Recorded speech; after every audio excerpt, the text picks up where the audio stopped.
మహాధర్నాకు అధ్యక్షత వహించిన రాంబాబు మరియు శ్రీనివాస్, బిచ్చపతి, సుభాష్ సోదరులందరికీ వేలాదిగా ఇక్కడ వారంలో 2-3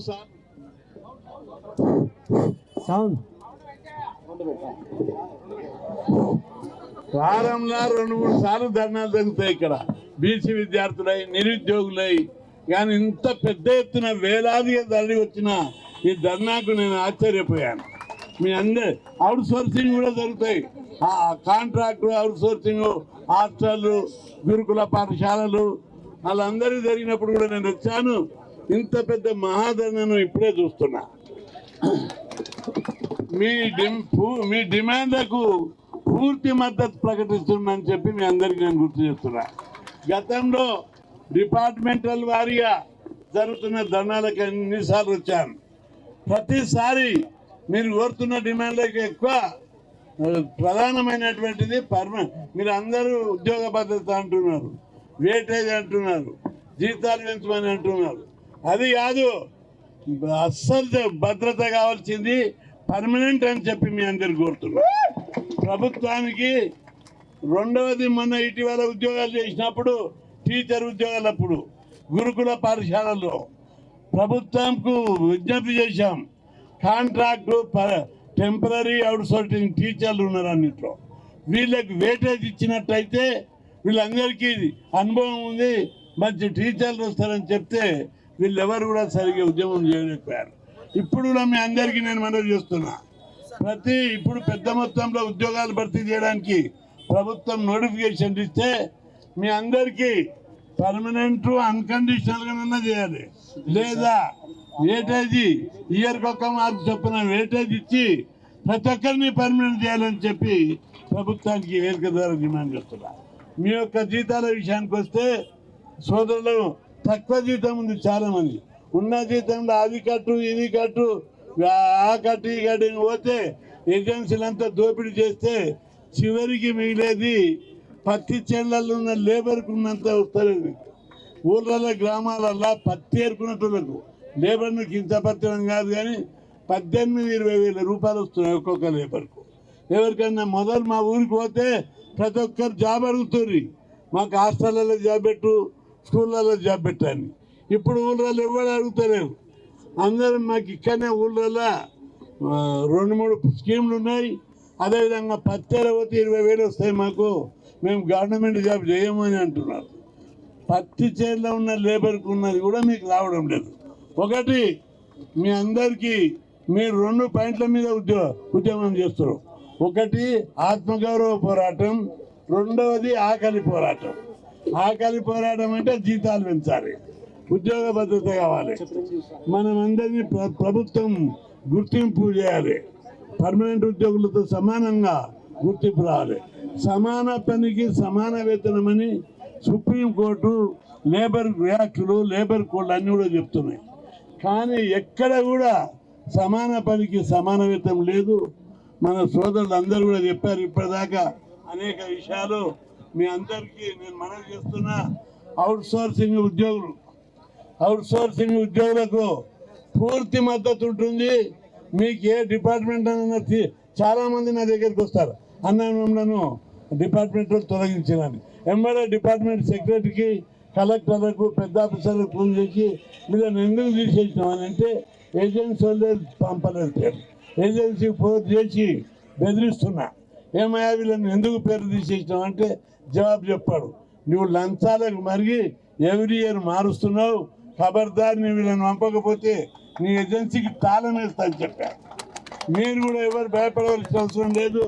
ఏ ఏజెన్సీ కానీ, ఏ డిపార్ట్మెంటల్ కానీ మీకు తొలగిస్తే తప్పనిసరి మేము మా దృష్టికి తీసుకురండి, వాళ్ళ తోడుకలు తీసి మిమ్మల్ని సరిగ్గా చేస్తారు. చాలా మందికి తీసేసిన వాళ్ళందరికీ హాస్టల్లో కానీ, గురుకులాలలో కానీ, డిపార్ట్మెంట్లలో అవుట్ సోర్సింగ్ వాళ్ళని తీసేస్తే బెదిరించి మాట్లాడి మళ్ళీ పెట్టివ్వడం జరిగింది. ఇప్పుడు కూడా మీరు ఎవరు కూడా అభద్రత భావం వద్దు, మాకు ఎవరు లేరు అని అనుకుంటున్నారు. మేమందరం ఉన్నాం ఇక్కడ. మీకు మద్దతుగా ఎమ్మెల్యేలు వచ్చారు, రాకేష్ రెడ్డి గారు వచ్చారు, సుధీర్ రెడ్డి గారు వచ్చారు, ఇంకా అనేక మంది నాయకులు వచ్చారు. మేమందరం కూడా మీకు మద్దతుగా ఉంటాం. మేము దిక్కులేని వాళ్ళమని మీరు ఎవరు కూడా అభద్రతంగా ఫీల్ కావద్దని చెప్పి ఉద్యోగ సోదరులందరికీ నేను మనవి చేస్తున్నాను. పేరుకే మీరు అవుట్ సోర్సింగ్, కానీ డిపార్ట్మెంట్లు, స్కూళ్ళు, పాఠశాలలు, హాస్టళ్ళు, ప్రతి డిపార్ట్మెంట్లో పనిచేసేటోళ్ళంతా అవుట్ సోర్సింగ్ ఉన్నారు. హాస్టల్లో పనిచేసేటోళ్ళు కూడా అవుట్ సోర్సింగ్ ఉన్నారు. మొత్తం అవుట్ సోర్సింగ్. పర్మనెంట్ వాళ్ళు అక్కడక్కడ ఉన్నారు. పర్మనెంట్ వాళ్ళు పని చేస్తలేరు, అవుట్ సోర్సింగ్ వల్లే పనిచేస్తున్నారు. అదేవిధంగా స్కూళ్ళల్లో టీచర్లు మనం అయినప్పుడు అవుట్ సోర్సింగ్ టీచర్లే ఎక్కువ బాగా పనిచేస్తున్నారని ఐఏఎస్ ఆఫీసర్లు చెప్తున్నారు. రిజల్ట్ కూడా అవుట్ సోర్సింగ్ వాళ్ళతో బాగా వచ్చింది. పర్మనెంట్ టీచర్లు చిట్టీలు చేసుకుంటా, రియల్ ఎస్టేట్ చేసుకుంటా తిరుగుతున్నారు. అవుట్ సోర్సింగ్ వల్లే పాఠాలు చెప్తున్నారు.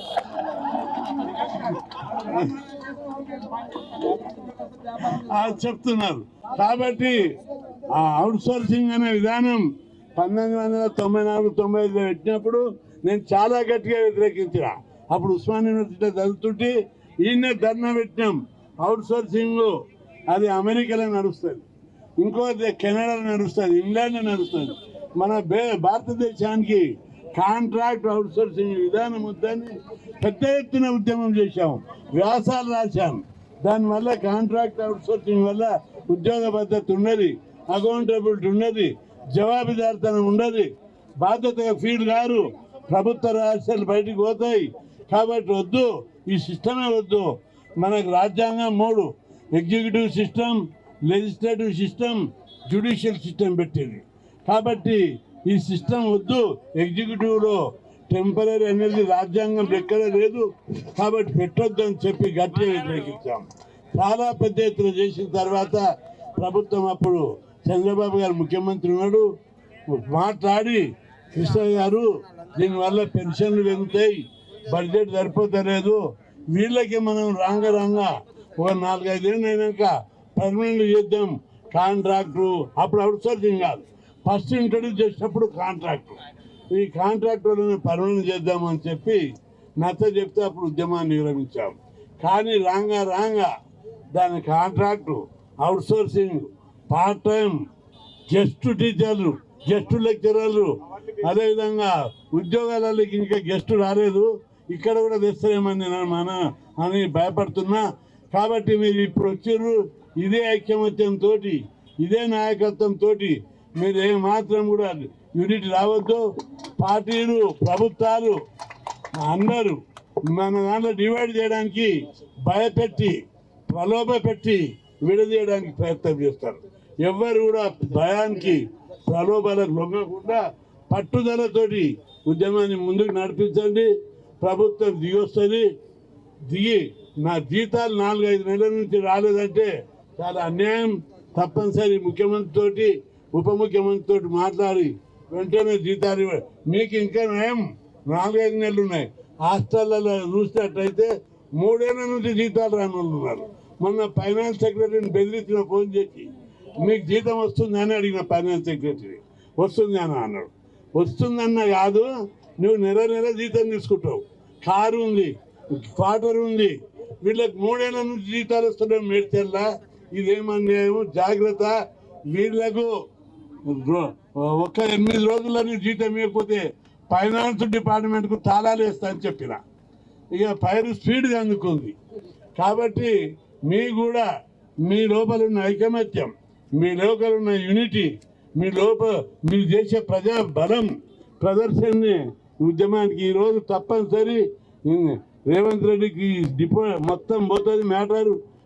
అవుట్ సోర్సింగ్ వాళ్ళు 1000 మందికి ఎదురొచ్చారు. ఈ ఉద్యమం బయట పెరిగిపోతుంది. వీళ్ళ డిమాండ్ అని నెరవేర్దామని తప్పనిసరి కార్పొరేషన్ చేసే వరకు వదిలిపెట్టేది లేదని ఎన్నికల ముందు ఒకసారి సరూర్ నగర్ స్టేడియంలో పెట్టారు మన వల్ల. అప్పుడు ఇంతమంది రాలేదు. అప్పుడు నన్ను పిలిచారు, పోయినా. చాలా ఈవినింగ్ టైం పెట్టారు, సండే చూసి పెట్టారు. అప్పుడు ఇంత పట్టుదలతో రాలేదు. అప్పుడు అయినప్పటికీ కూడా ప్రభుత్వం వాళ్ళ ఎన్నికల మేనిఫెస్టో పెట్టారు. ఇప్పుడు ప్రభుత్వం వచ్చింది కాబట్టి ప్రభుత్వం మెడలించడానికి మన బలమే ముఖ్యమని చెప్పి మీ అందరికీ నేను మనవి చేస్తున్నా. ఒకసారి 2 సార్లుగా ప్రభుత్వం దిగిరాదు, నిరంతరంగా జరగాలి. ఎందుకంటే హాస్టల్ విద్యార్థులకు, పిల్లలకు స్కాలర్షిప్, గురుకులాలకు స్కాలర్షిప్ మెచ్చార్జీలు పెంచాలని 20 సార్లు చేసినాక ముఖ్యమంత్రి దిగొచ్చి ఈ పెద్ద ఎడేక్ అయిపోయిందని చెప్పి అడిగిన దానికంటే ఒక 100 ఇచ్చాడు. మీకు కూడా జీతాలు పెంచాలి, అది ఉద్యోగ భద్రత కల్పించాలి, ఏజెన్సీలు తీసేయాలి, న్యాయమైనది పర్మనెంట్ చేసేటప్పుడు వేటేజ్ ఇవ్వాలి. ఇవన్నీ న్యాయమైన డిమాండ్లు. ఈ సమాన పనికి సమాన వేతనం రివైజ్ చేయాలి. జీతాలు పెంచగా ఇప్పుడు 6 సంవత్సరాల క్రితం ఎప్పుడో పెంచారు, రివైజ్ చేశారు. ఇప్పుడు పెంచుడు అనను, రివైజ్ చేయి. ధరలు పెరిగినాయి, ద్రవ్యోల్బణం పెరిగింది కాబట్టి జీతాలను రివైజ్ చేయవలసిన అవసరం ఉంది. మీ జీతాలు, అలవెన్సులు, డిఏలు, హెచ్ఆర్ఏలు ఎప్పటికీ పెంచుకుంటూ వస్తాం. మరి వీళ్ళు కూడా ఉద్యోగులు కదా. సమాన పని డిపార్ట్మెంట్, గవర్నమెంట్ డిపార్ట్మెంటు, పాఠశాలలు, హాస్టళ్ళు, యూనివర్సిటీలు, కాలేజీలు మొత్తం ప్రభుత్వ యంత్రాంగం అంతా అవుట్సోర్సింగ్ తోటే నడుస్తుంది. కాబట్టి ప్రభుత్వాన్ని హెచ్చరిస్తున్నాం.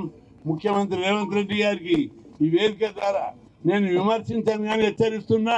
వీళ్ళ జీతాలు పెంచే వరకు, వీళ్లకు కార్పొరేషన్ ఏర్పాటు చేసే వరకు, వీళ్ళ యొక్క ఉద్యోగ భద్రత కల్పించే వరకు, మెడికల్ అలవెన్స్ ఇచ్చే వరకు, వీళ్ళు న్యాయమైన 7-8 డిమాండ్లు ఏదైతున్నాయో అవి పరిష్కరించే వరకు నిన్ను వదిలిపెట్టమని హెచ్చరిస్తున్నాను. కాబట్టి మీరు ఇదే పట్టుదలతోటి మీరు ఉండండి. మేమందరం ఖచ్చితంగా మీ వెంట ఉంటాం. మీకు మద్దతు ఇచ్చి మీ సమస్యలు పరిష్కారం అయ్యే వరకు కృషి చేద్దామని చెప్పి గుర్తు చేస్తూ, మీరు ఓ డెలిగేషన్ తయారు చేస్తే ఫైనాన్స్ మినిస్టర్ దగ్గరికి పోయి చర్చలు జరిపించేటట్లు చేసి మీ మీద కమిటీ వేయాలి, జీతాలే పెంచాలని పట్టుదలతో ఉన్నాం. కాబట్టి ఇట్లా మాట్లాడి వదిలిపెట్టిపోయేది లేదు మీకు. ఎందుకంటే ఈ స్కూళ్ళల్లో social welfare, BC welfare, tribal welfare డిపార్ట్మెంట్లలో నేను చిట్టీలు రాస్తేనే ఆయనలో కొన్ని వందల మంది ఉన్నారు. కాబట్టి వాళ్ళందరూ ఎప్పుడు వస్తూనే ఉంటారు. కాబట్టి దీని మీద ఒక శాశ్వత పరిష్కారం కోసం కృషి చేసి సమస్య పరిష్కారం చేద్దామని, అందుకోసం ఎప్పటికీ నా మద్దతు ఉంటుందని గుర్తు చేస్తూ సెలవు.